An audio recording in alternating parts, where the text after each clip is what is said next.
work with the organisation Jazz North East in Newcastle, promoting jazz and improvised music.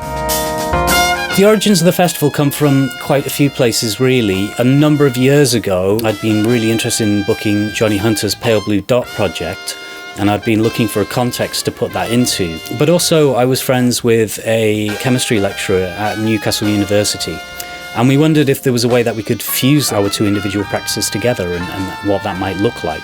I started to hear about other musicians who worked in the jazz and improvised music field that were also using science within their compositional methods. I thought it would be really great to put something together for the Newcastle Festival of Jazz and Improvised Music. But the more time that I spent working on the project and researching and looking into different aspects, it seemed to take on a life of its own and grew a lot of legs. We ultimately ended up with a 4-day festival fusing jazz and improvised music with science. We are in Gosforth Civic Theatre for the Sound of Science Festival, which is a fantastic new initiative by Jazz North East to programme some jazz and improvised music that's themed around ideas from science.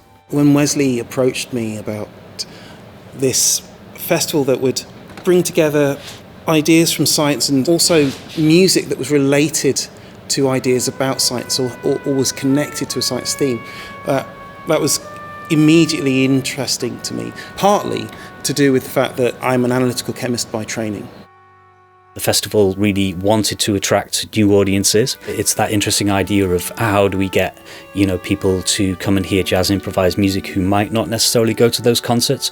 And so putting that in the context of a science festival immediately attracts this brand new audience. With the support of the excellent funders that we had involved in the project, we also managed to make everything free entry. So that was really important to us as well. People talk about growth a lot when we talk about, the sector, and growth quite frequently seems to always end up going down a path of more people equals growth, which isn't necessarily the way that I see the world or how I feel about it. I think the development of ideas, interesting concepts, interesting projects shows growth. We're having panel discussions, so it's scientists and musicians together who can then discuss the nature of the project and inform each other about what they're doing as well.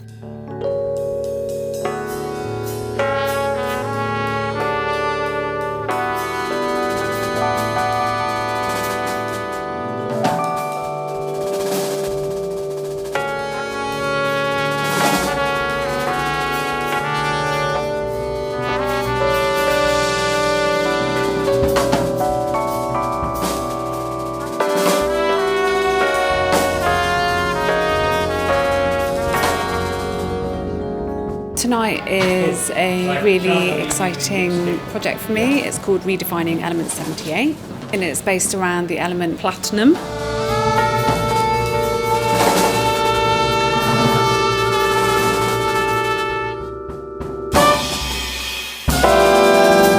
It was originally commissioned for Bristol Jazz Festival in 2019. I've just come off the back of a previous project and I was looking for inspiration, new ways to write music, and at the time I was lucky enough to work with a wonderful saxophonist called John O'Gallagher, who's written an amazing book on post-tonal improvisation. His book introduces a concept of trichords. It's something that he's managed to put into words really well. And I was just really inspired by it, and I was looking for ways to kind of approach writing and set myself a different brief for the composition. So I was using these structures and the numbers from the periodic table and looking at the platinum metal family and just looking at, how could I use these numbers to generate melodic content. The reason it sort of came about was because a very lovely woman called Lois Thorne had approached the festival, and she wanted to buy a 70th birthday present for her husband, Ian, who happened to be a chemist. And so the festival approached me and said, would you be interested in writing something? So, of course, I said yes, that would be great, and I'd love to, and it'd be a complete honour.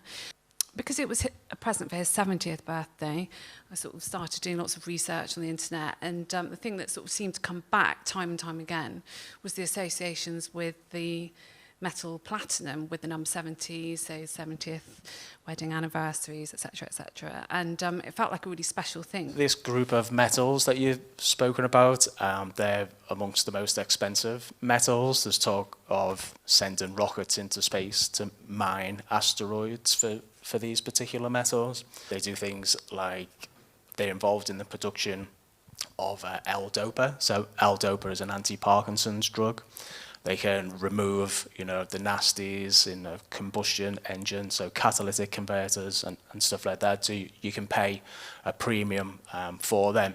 As an example, palladium. We had a look before we came on, and if you're going to invest in gold or palladium, you would pick palladium. Actually, at the moment, it's more expensive than gold.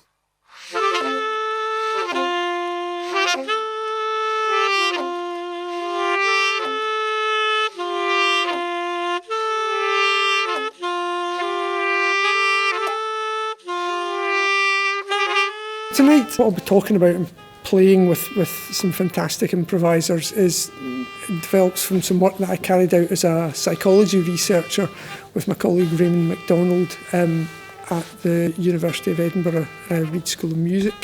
We were both trained as psychologists, we were both practicing musicians, and we felt that there was a real gap in psychology around what takes place when people improvise.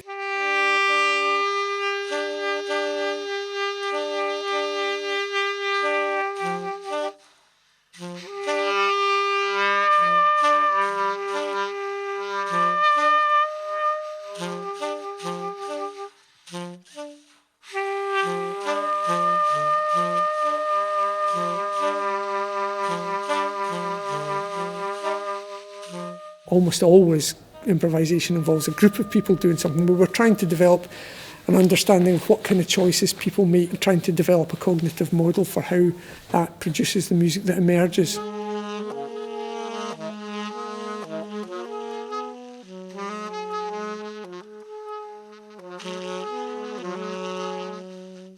We've published that and we have a fairly reliable model that we feel accounts for most areas of improvisation. So the plan for tonight as well is to try and connect that to thinking in the natural world and the life sciences around what happens in other collective behaviours of animal species in particular. I'm particularly interested in our understandings about bird flocks and starling murmurations. They're hugely popular. Anyway, people really like watching starling murmurations, and they're popular in the arts as the idea of something intriguing and beautiful that emerges without anybody appearing to have decided to do it. It's not one starling that comes up with an idea of what the murmuration should look like. So we're going to be trying, when we're playing, to take some of those choices and think about how we can use them to try and arrive at something that in sound reproduces what it is that birds do in the sky.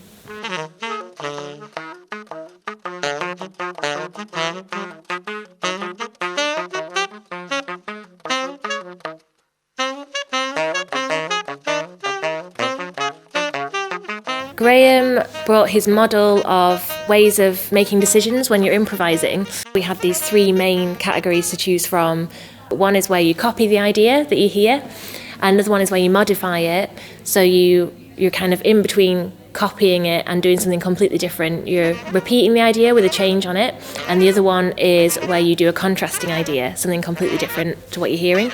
And I think having those very specific categories really changed the way at least I played, because I was analysing what I was doing in a much more methodical way as I was doing it. It makes you listen much harder as well, because you're not able to check out at any point.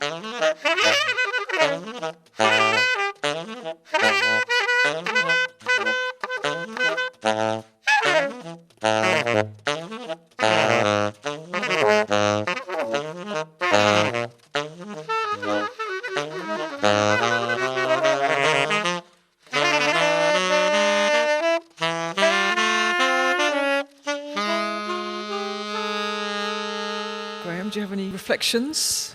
Yeah, I was really delighted and excited to hear how that sounded at the end.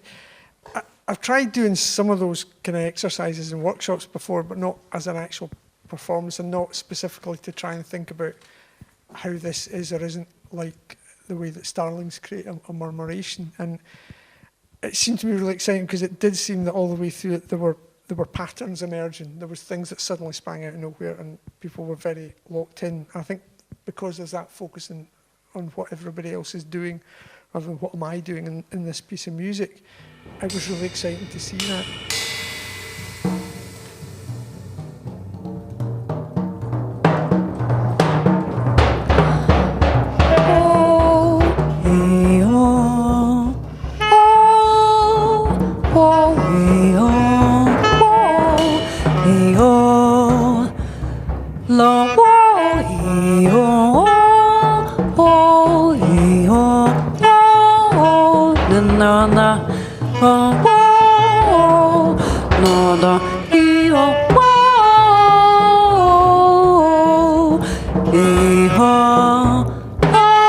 So this evening at the festival we're going to play a piece called Radical Plant's First Root.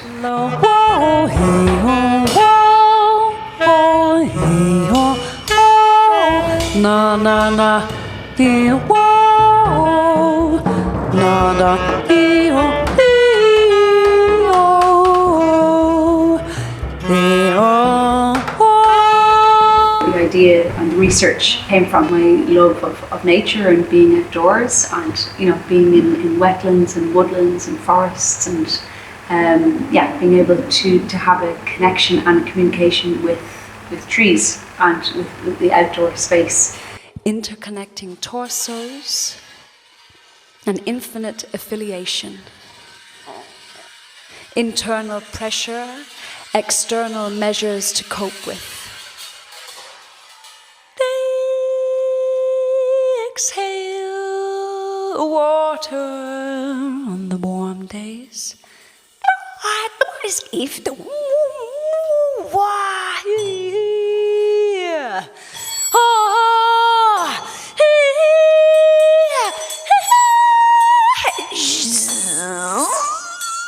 Liquid pulled up and out and up and out and up and out and up and out and up and out and up and out and up and out and up and out again.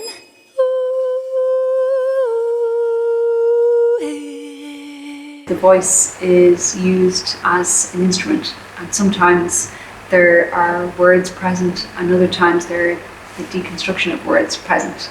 That's long been dismantled of its habits, has a place. We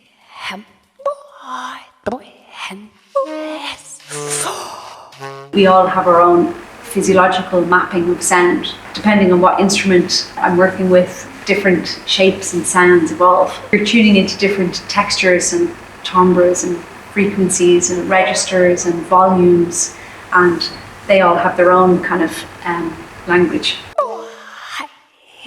I don't think pieces are ever finished, because every time we play them with a different audience and in a different space, new improvisation comes out of the piece.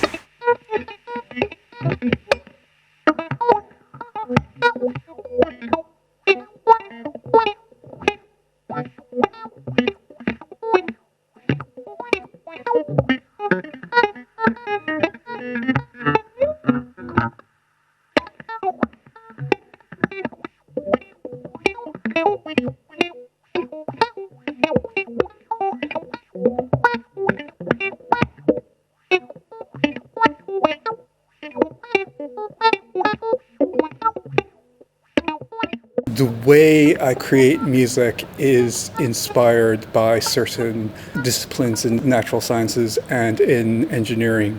For example, in robotics, you will use physical elements to do computation rather than doing them in simulation or in terms of electrical circuitry. You'll actually do this in physical form. You see this in telescopes, which are aligned to the motion of the planet, so that the computer doesn't need to worry about that, because the robotics of the telescope point in the right direction and it rotates with the planet.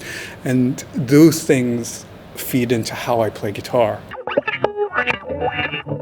There's this balancing act between your body and the mechanics of elastic collisions and Newtonian physics and all those things, and you're creating music from balancing these things out, and that's a big inspiration for how I play guitar.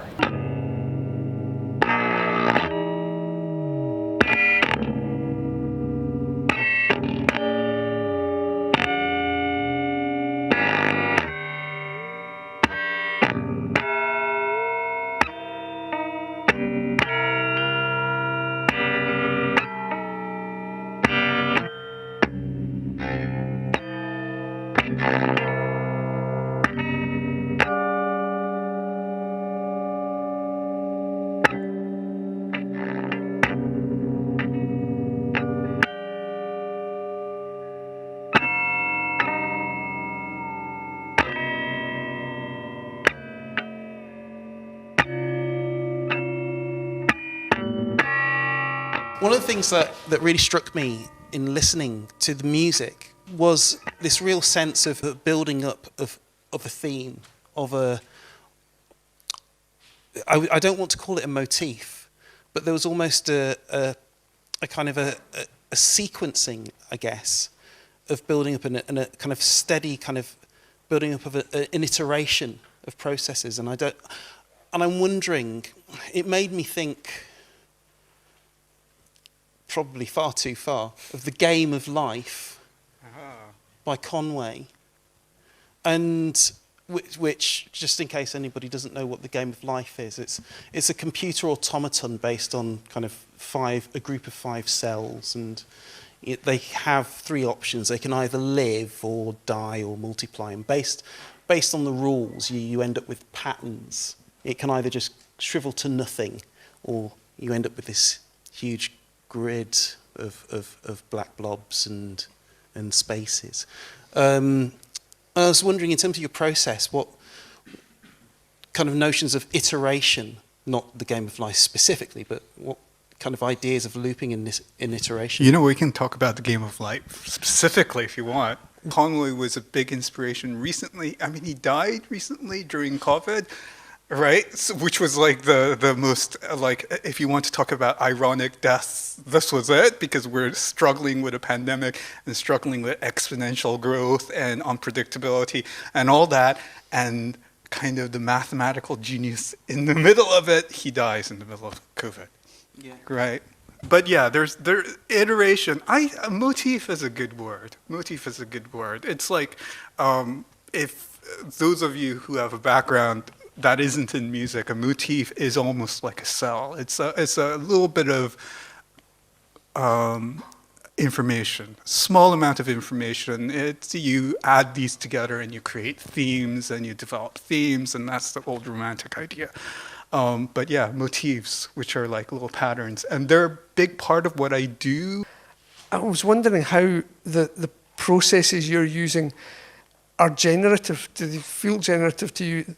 Do you, as you're playing this, arrive at new things that you haven't done before and that just take shape and surprise you? Or sometimes, but yeah, and I think that you're talking about Boyd's and similar kind of flocking behavior. Yeah, they're kind of useful. I think personally, I'm less interested in implementing that in ensemble situations, and I'm much more interested in that as a quote-unquote solo performer.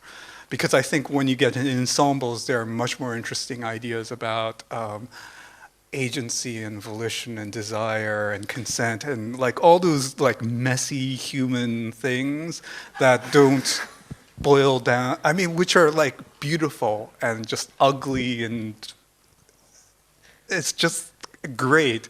And to reduce that down to kind of algorithms seems like almost a shame to me personally. Yeah. But like when you're by yourself, you're going, well, now what?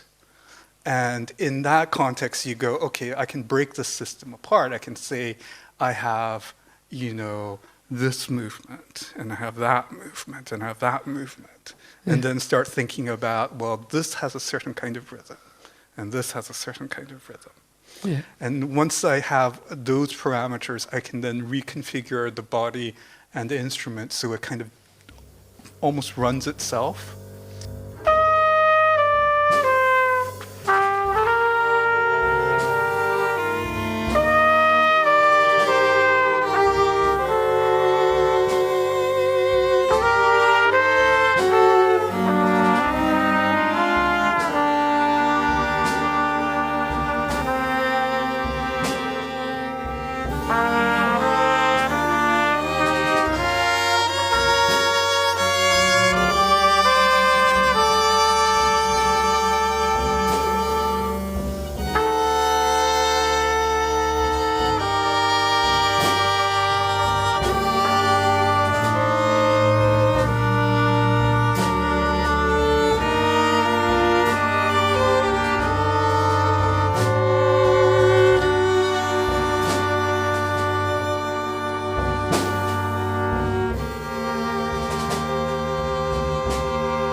I'd seen this wonderful image that Voyager 1 spacecraft had taken of the Earth from, I think it was around Saturn. It had looked back at the Earth and taken this picture, and it appears as this very, very small pinprick of light, and it's just an incredibly moving photograph. And so that's where the inspiration for the music came.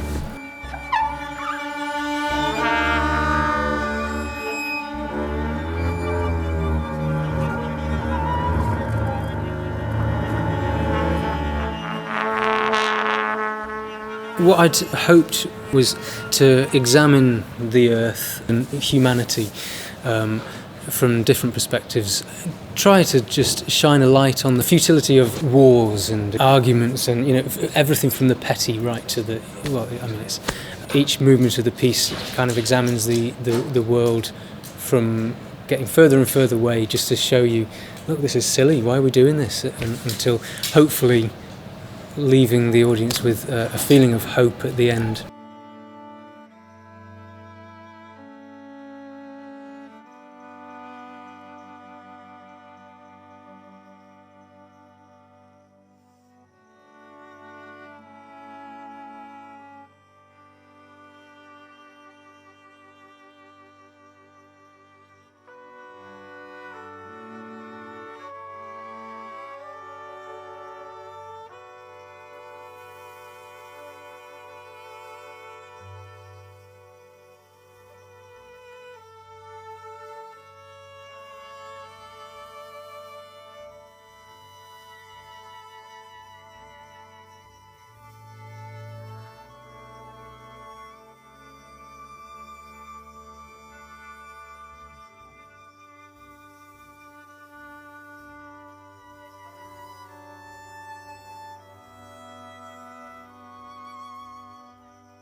You're writing about massive scales of space and the cosmos, and fairly big ideas as well. How did you approach that in the writing and sit down and think, this piece is about the vastness of space, and get that into a piece? Yeah, that is. That's an probably not a very easy question. No, it's not. But well, in a way, it is. So I've never really been into programmatic composing, writing to try and describe a situation. I don't really like listening to it, and it just feels awkward when I try and write it. When you try and describe a certain event or a certain thing.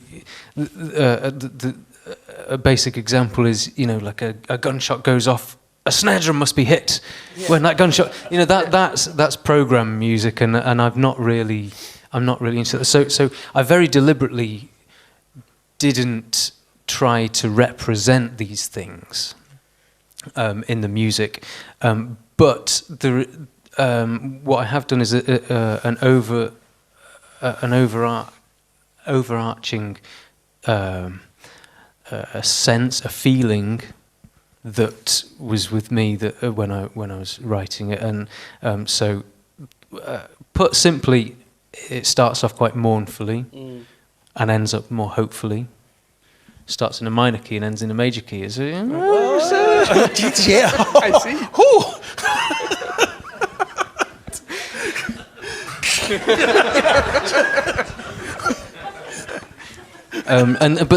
But what drives me is just exploration and discovery. So I'm an improviser at heart, and that is what I do usually. But I love composing, and I do a lot of composition as well. When I'm improvising, of course, because that's what draws people to improvised music, is that sense of discovery, and you don't know what's around the corner.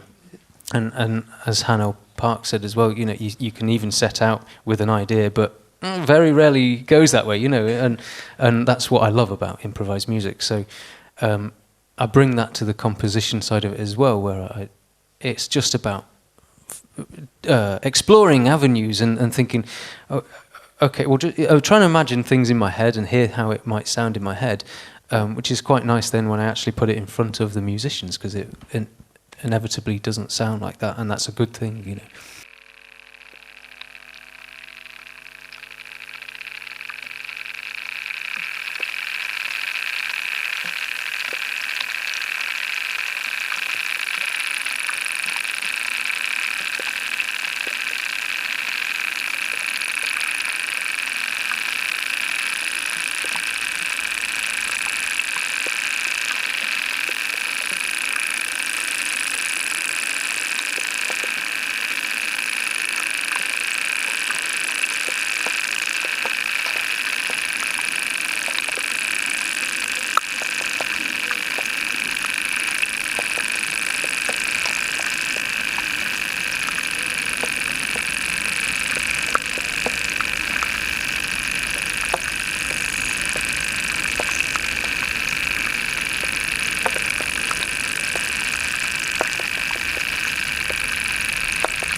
These are actually the sounds of plants and of invertebrates and of crustaceans and mollusks and other life forms within the water, to bring the ecological value to life a little bit through sound art.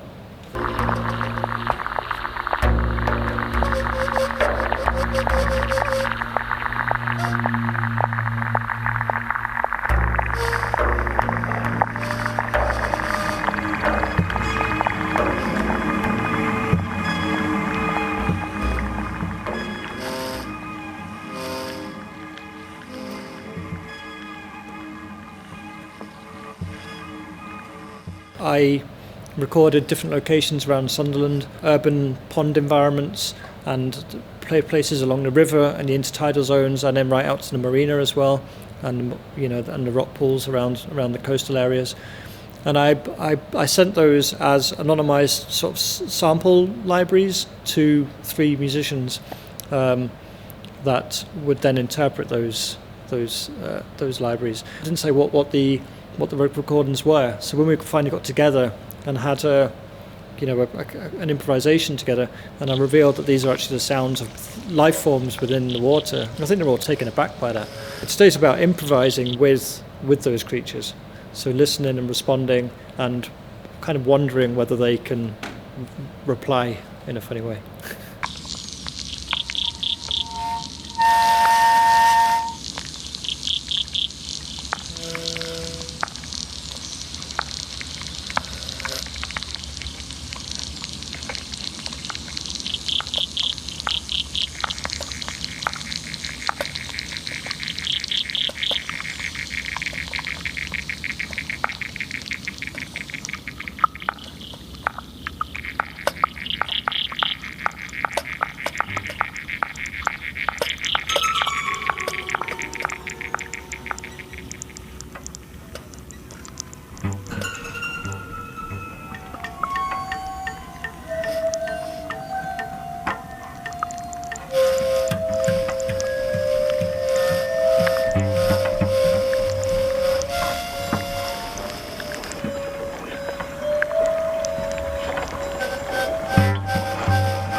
name is Shapes of Time.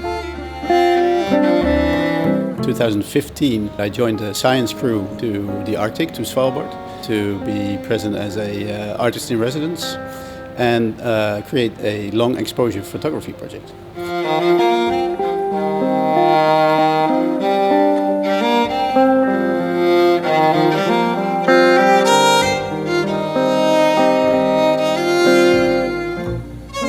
The exhibition 2-3 years on, this is where Una and Mark came in and they played for the audience.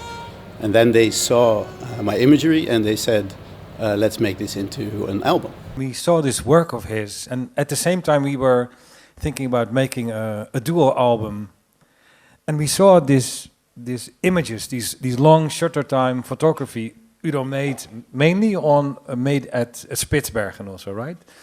And we were amazed by what you see if you have like a very long time frame on a very sort of desolated landscape. And it brought us into a mode like, hey, this can be really something, give us a musical direction. And also, and later on we started developing this. And sometimes the music was first and we selected connecting images with it, but also many times purely Udo's photography artwork was for us an inspiration to start new musical pieces. I can add something to that, I think. Yeah, so Una and me have been playing together for 25 years before we were thinking about that album as a duo. We played in many different bands, many different genres. So when we started thinking about the album, what you get, of course, is kind of a combination of all these things that we have been doing. So the album might have been all over the place. And we thought it was really interesting. What we saw in the images of Udo is that you see, for instance, shutter time of 300 days in one image. And that made a real impression on us because we thought, hey, wait a minute, there's a parallel. There's, us playing for 25 years together, and when you make an album, that's, it's just those 25 years which you try to, somehow catch in that one particular song or one particular album, or if you want to get even smaller, in that particular second. Because why do we communicate the way we communicate with each other? So that was kind of like sort of the imagination and the poetry, we saw in those images that really evoked quite a lot in the whole process.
Thank you.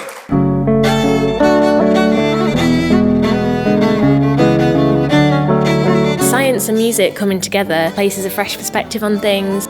It's a fantastic thing if disciplines are connected. The opportunity there is to have a communication that is enriched by both. There are ways of talking about science that music can aid with, in much the same way that there are many aspects of scientific observation that can inform our thoughts and feelings in terms of making music. It means audiences from both sides get to experience the other. I always hope that the audience goes away seeing the world a little bit differently. Music is a science anyway, and science is music. The festival was incredibly successful and achieved its aims. Around 60 or 70% of the audience that attended the event weren't our regular jazz audiences, so it was really great to see that. There were families there and children there. The music was absolutely fantastic, and using Gosforth Civic Theatre, it's such a beautiful space to go into and just provide a really high quality festival, a really great experience for the audiences.